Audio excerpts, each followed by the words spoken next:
पुण्याच्या दीनानाथ मंगेशकर रुग्णालय प्रशासनाच्या मुजोरीनंतर कारवाई करण्याची मागणी करण्यात येते। दोषींवर तत्काळ कारवाई करण्यात यावी अशी मागणी विरोधकांनी केली आहे। दरम्यान प्रकरणाची दखल घेतली असून कोणालाही सोडण्यात येणार नसल्याचं आश्वासन मंत्री चंद्रशेखर बावनकुळे यांनी दिलंय। बघूया एक रिपोर्ट।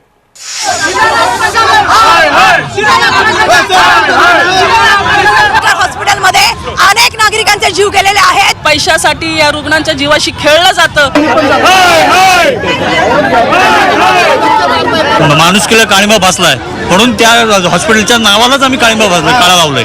पुण्यातील दीनानाथ मंगेशकर रुग्णालयाचा हलगर्जीपणा आणि मुजोरपणामुळे एका गर्भवती महिलेनं आपला जीव गमावलाय। दरम्यान यानंतर सत्ताधारी आणि विरोधक चांगलेच आक्रमक झाले असून रुग्णालय प्रशासनावर कारवाई करण्याची मागणी केली। सरकारनं पीडित कुटुंबाला न्याय द्यावा अशी मागणी संजय राऊतांनी केली आहे। ज्या ज्या डॉक्टरांची नावं घेत आहे फिसे कुटुंब, ज्या ज्या डॉक्टरांची बंद करावं ना। हिंमत आहे का तुमची? हिंमत फक्त विरोधी पक्षाचे कार्यकर्त्यांना तुरुंगात टाकण्यापुरतीच।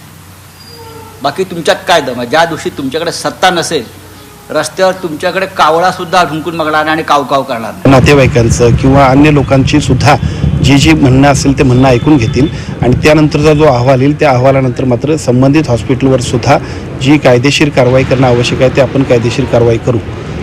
त्याचबरोबर या मंगेशकर हॉस्पिटलची नोंदणी ट्रस्ट ॲक्टखाली आहे।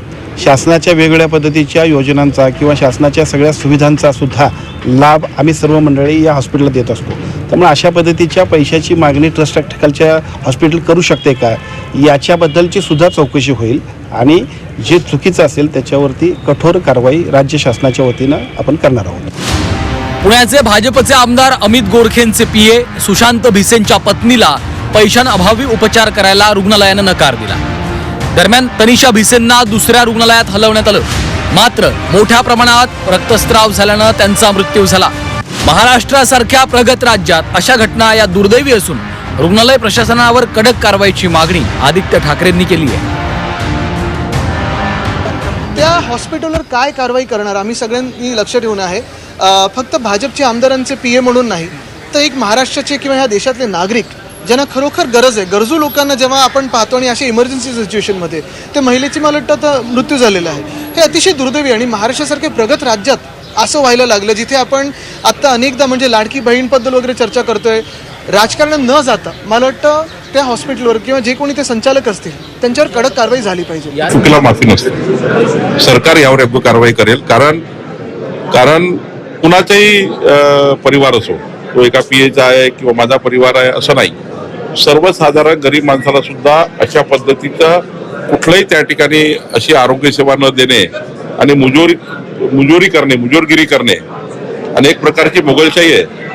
खरं तर अशा हॉस्पिटलच्या प्रशासनावर तपास शेवटी कुणाची चूक आहे तपासली पाहिजे, काय चूक झाली तपासली पाहिजे, ती तपासेल सरकार। पण मला वाटतं ही गंभीर घटना आहे, या गंभीर घटनेची दखल स्वतः माननीय मुख्यमंत्री उद्या पुण्यात आहे, मी आहे, याची दखल आम्ही घेतली, अजितदादा आहेत, त्यामुळे आम्ही सर्व दखल घेऊ आणि कुणाला आम्ही सोडणार नाही।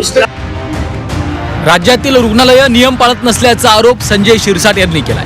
गरिबांसाठी रुग्णालयात बेड राखीव असतात, मात्र तरीही ते बेड गरिबांना दिले जात नाही। त्यामुळे राज्यातल्या रुग्णालयांची चौकशी करावी अशी मागणी देखील शिरसाट यांनी केली।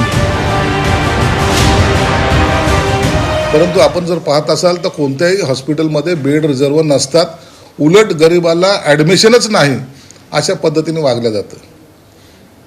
नसता गरीब जर गेला तर तुम्ही पहिले पैसे जमा करा, नंतर तुमचा इलाज चालू करू, अशा मस्तवाल पद्धतीमध्ये काही हॉस्पिटल निश्चित आहेत। आणि छोटे नाही तर मोठे जे स्वतःला धर्मादायच्या नावाखाली त्यांनी रजिस्ट्रेशन केलेलं आहे। म्हणून पुण्यामध्येच नाही तर महाराष्ट्रामध्ये अशा हॉस्पिटलची सगळी चौकशी झाली पाहिजे। महाराष्ट्रात कधी रुग्णालयाच्या भोंगळ कारभारामुळे रुग्णांना आपला जीव गमवावा लागतोय, तर कधी रुग्णालयाच्या मुजोरपणामुळे।